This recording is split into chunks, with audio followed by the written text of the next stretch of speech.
নমস্কাৰ সকলোকে। আজি আকৌ বনাব লৈছোঁ মেটেকা ফুলৰ আঞ্জা এখন। আজি ৰাতিপুৱাই আইতাগৰাকীয়ে দি থৈ গ'লহি। ফুলখিনি ধুনীয়াকৈ ফুলিয়ে আছিলে দিওঁতে, এতিয়া মৰহি গ'ল। মই অলপ টাইম লগালোঁ চাফা কৰোঁতে। এতিয়া ভালদৰে চাফা কৰি লৈছোঁ মেটেকা ফুলখিনি। মই আকৌ যেতিয়া পাওঁ এটা ছিজনতহে পাওঁ, সেইকাৰণে খাই লওঁ। আপোনালোকে ভাল পায়নে মেটেকা ফুল? মই যেনেকৈ বনাই দিলেও ভাল পাওঁ আকৌ। এয়া ভালদৰে চাফা কৰিলোঁ আৰু এতিয়া ধুই লৈছোঁ।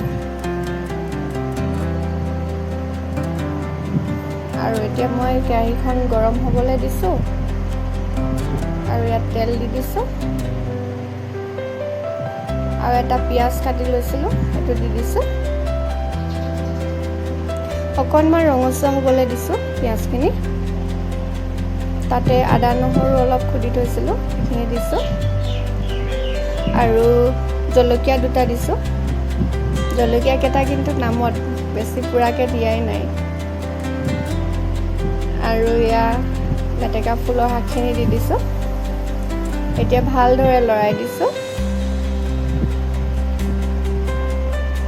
ইয়াতে সোৱাদ অনুসৰি নিমখ আৰু হালধি দিছোঁ আৰু এইখিনি ভালদৰে সিজিবলৈ দিম, ভাপতে সিজিবলৈ দিম।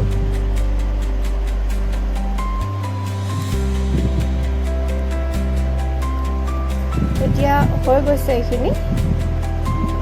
মই ইয়াতে ডিমকেইটা দি দিম এতিয়া।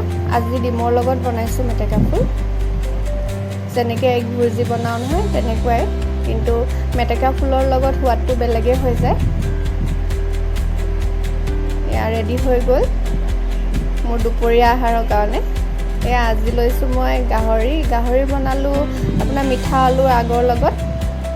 তাৰপৰা এয়া মেটেকা ফুল এইটো আপোনাৰ ডিমৰ লগত, আৰু লৈছোঁ ঔটেঙা দালি। এয়া চালাড বনাইছিলোঁ, তিয়ঁহৰ চালাড। এয়া ভাত